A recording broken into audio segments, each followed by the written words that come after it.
Good morning, folks. My name is Maggie Karner. As Senator said, I'm from Bristol. I'm a patient with glioblastoma brain cancer, the same diagnosis as Brittany Maynard. I know what it's like to experience all the shock and depression that comes along with that news.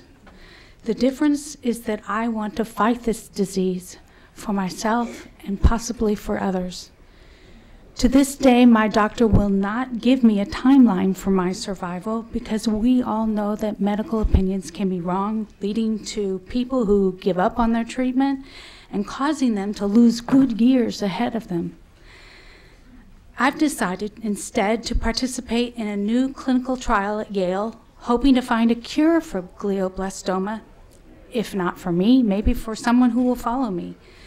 You see, my doctors and I strongly believe in the critical doctor-patient relationship of trust, so that patients know their lives are valued and worth living every day, every moment. Because this proposal to legalize physician-assisted suicide isn't about me or any other individual. It's about all of us, together as a society. Physician-assisted suicide is not a private or personal act.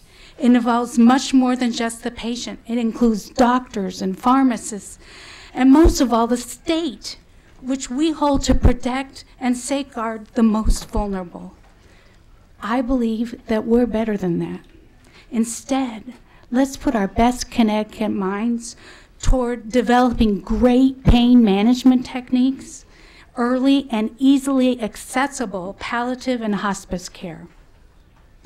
Physician-assisted suicide may sound like it provides choices for individuals, but instead it's actually taking choices away from people by radically weakening the promise of care and support at the end of life for terminally ill patients like me.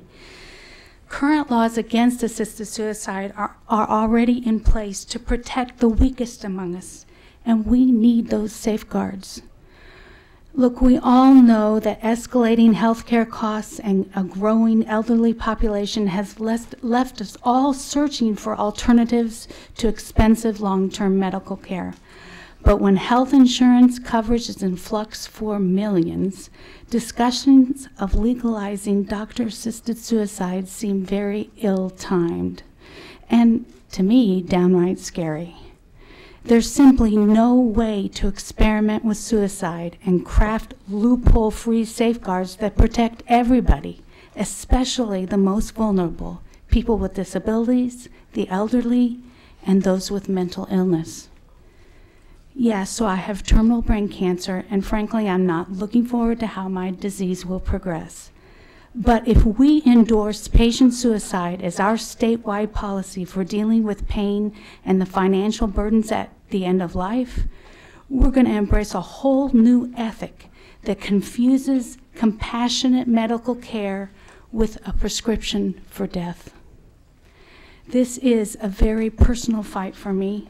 I find that my brain cancer, or what I can or can't do, doesn't define my value as a person, but provides me the opportunity to share the innate value that every person brings to our society and our families, whether they're infirmed or abled. My brain may be cancerous, but I still have lots to contribute for a while as a strong woman, wife, and mother, while my family and friends in the process will learn the valuable lessons of caring for me in my last days with real compassion and real dignity. I oppose this bill, and I ask you to do the same.